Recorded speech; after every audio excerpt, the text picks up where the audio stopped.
my name is Ashley Rice and welcome to my YouTube channel. Okay guys, welcome back to another Storytime Mukbang. I am so excited to share my story with you today. Yes, I am alone. I've never done a mukbang alone, so I'm a little bit nervous because I don't know how to eat and talk at the exact same time because I don't really like to eat when my mouth is full. But you guys, I want to tell you really quickly what I'm going to be eating. If you watched my video from yesterday, you'll see that I actually did a review on this egg replacement by Follow Your Heart.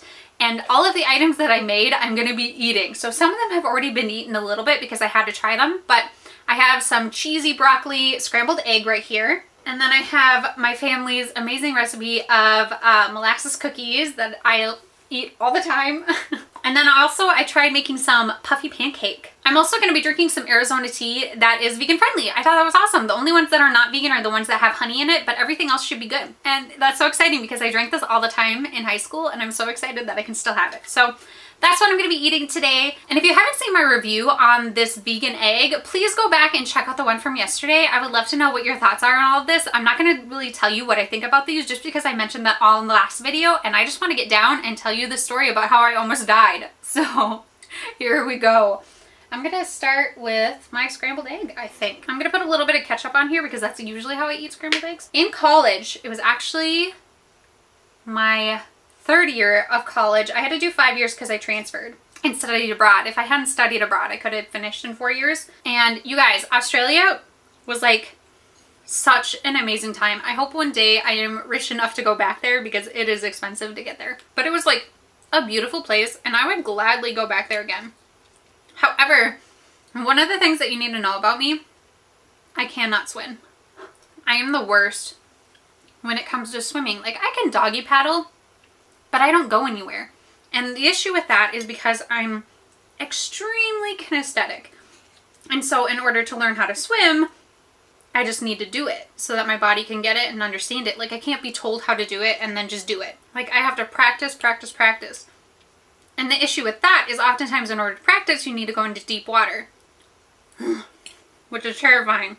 So I've never really fully been able to swim. Like, I can stay afloat.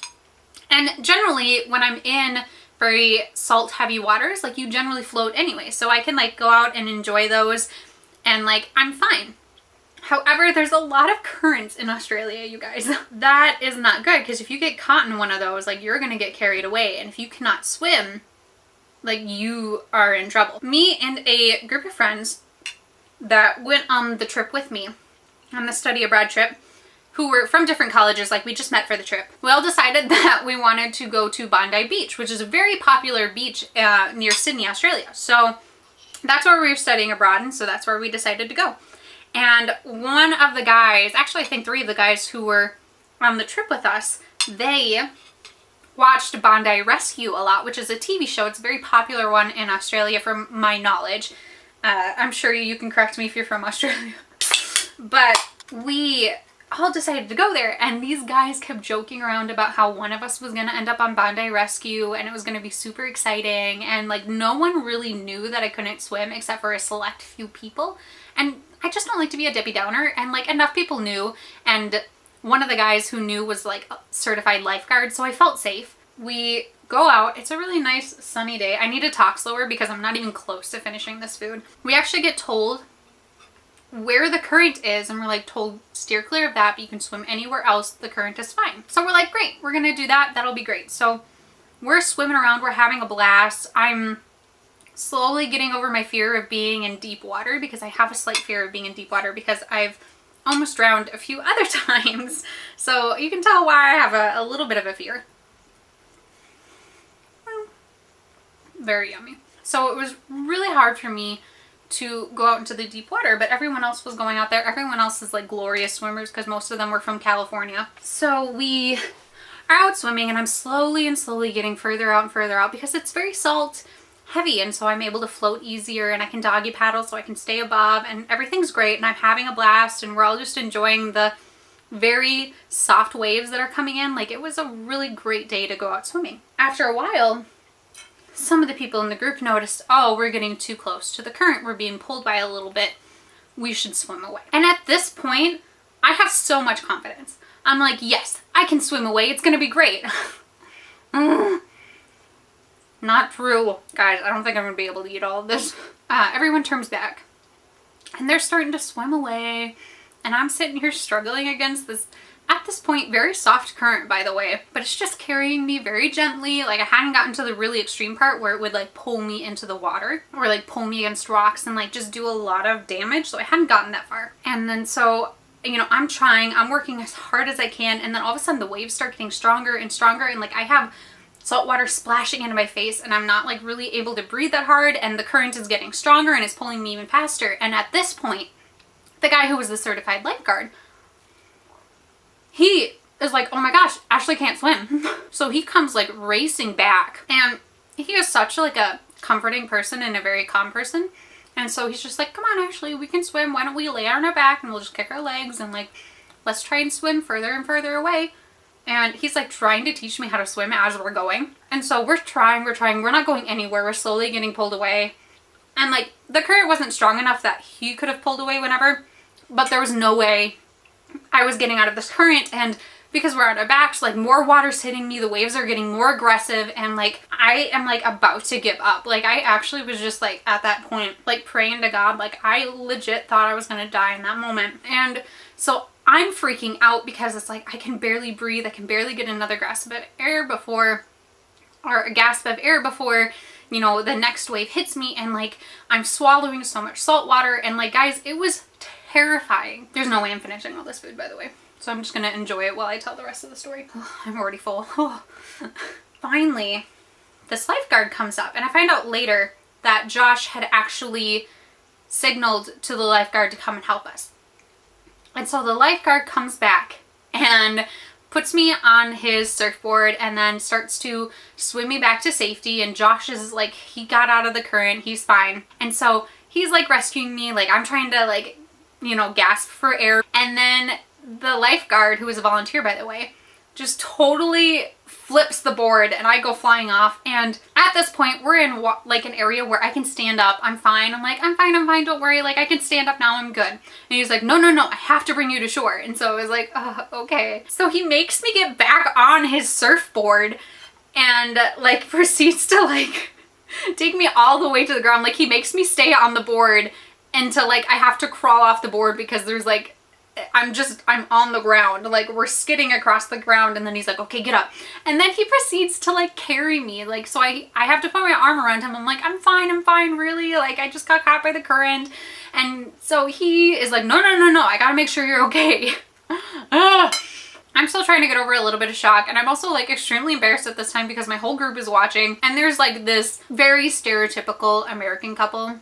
And I'm American, I can say this. And they're like taking pictures of the whole thing. And I'm like, oh my gosh, this is so embarrassing. Like, And so finally we stop and he's like, are you okay? And I'm like, yep. He's like, okay, just had to check. And he's like, there's a lot of people who've been caught on that current. And so I'm glad we got you in time. And I was like, why couldn't you just let me go when I fell off your surfboard the first time? Like, I would have been fine. Like, I wouldn't have had to go through all this embarrassing stuff. I mean, here's the thing. I'm very grateful because, like, I legit thought I was gonna die in that moment because the current was getting that bad and I just didn't know how to swim. So I am extremely, extremely thankful for him. But I was also like, I was on ground. I could walk. I'm fine. Like, I didn't hit anything. We're cool. So at this point, he finally walks away. And then Josh, the person who had been trying to teach me how to swim and keep me calm as my like anxiety was like getting higher and higher, he comes over and he's just giggling. Like he's just laughing his butt off. And I was like, what? What is so funny? He's like, you're not gonna believe this, but like when the lifeguard came to like get you, I realized we could have been touching the ground. And I'm like, you were kidding me! I could have not had to go through that whole humiliation if I just would have known that like where we were at that moment, like we had made progress, unknown progress, and I could have touched the ground and then just walked away. Like, you are kidding me. I had to go through that whole embarrassing moment and have this like older American couple taking pictures of me. Like, rude. And I could have just skipped all of that. And he's laughing his butt off. And then one of my friends who watches Bondi Rescue, he's like, oh my gosh, Ashley, we need to watch the next episode and see if you're on it because they're here today, they're recording today. And I was like, you were kidding me. I do not want to be on Bondi Rescue. And they're like, well, I think we'll know because I think they'll interview you. Otherwise you'll just be like a small little clip. And I'm like, you are kidding me. This is so frustrating. I'm like, I don't want to be on Bondi Rescue. This whole entire thing was really embarrassing. Like, I thought I was going to die and then I'm getting embarrassed. I'm going to stop eating, you guys. There's no way I'm finishing this. I am so full. I still have that many cookies left. I still have that much. I know I'm a wuss, but I did eat some of it before this video, so you do have to remember that. The next week we, or I think it was later on, because like obviously it wouldn't have come out for a couple weeks later. And so, but we all watched Bondi Rescue the next few weeks to see if I would show up. And then we eventually got to the episode where they mentioned the date that we were at Bondi Beach. And we watched the whole thing and I wasn't on it. Thank the Lord Almighty, because that would have been really embarrassing. Like there was no like small little snip clip, like nothing. And we found out later on it's because I got rescued by a volunteer, not one of the people who was on the TV show. So that was really nice because I don't think I could have handled being on Bondi Rescue. It was just such a weird experience, and I've never ever had a time in my life when I legit thought I was gonna die. Like I was praying to God. I was like, is there any way you can rescue me, because I can barely breathe. I feel like I'm drowning. Like I am so tired. I am so ready to give up in this moment and just like sink and drown. Like I can't push any further. And then to find out that if I just put my feet on the ground, I could have walked away. The worst. And then I had to go through all these like embarrassing moments. Now it's like a funny story that I laugh at, and I like to tell people about the time that I almost died in Australia. But at the same time, I'm just like, the whole thing is a little bit ridiculous and a little bit scary at the exact same time. Yeah, I mean, that's my story, you guys. Sorry I didn't finish like any of it. Like all the food is basically still here, but you guys, that was super filling, and it's probably because I had a lot of vegan cheese. But I hope you guys enjoyed this story. There is my fun story about the time that I almost died in Australia and almost ended up on Bondi Rescue. So I'm still trying to get better at swimming. I think that's very important, and like your kids should definitely know how to swim. It's a very useful skill, even if, you know, you might not think it is. It's, as someone who doesn't know how to swim very well, as a 25-year-old, it's a very important lesson, and I wish I would have been pushed more to learn that as a child. If you haven't seen my review on the vegan egg by Follow Your Heart, you definitely should go watch it. It came out yesterday, so just go hop on over there. I'm gonna leave it in a little eye right up there. And other than that, if you are new to my channel, make sure to like, comment, and subscribe if you haven't already, and I'll see you next time. Bye!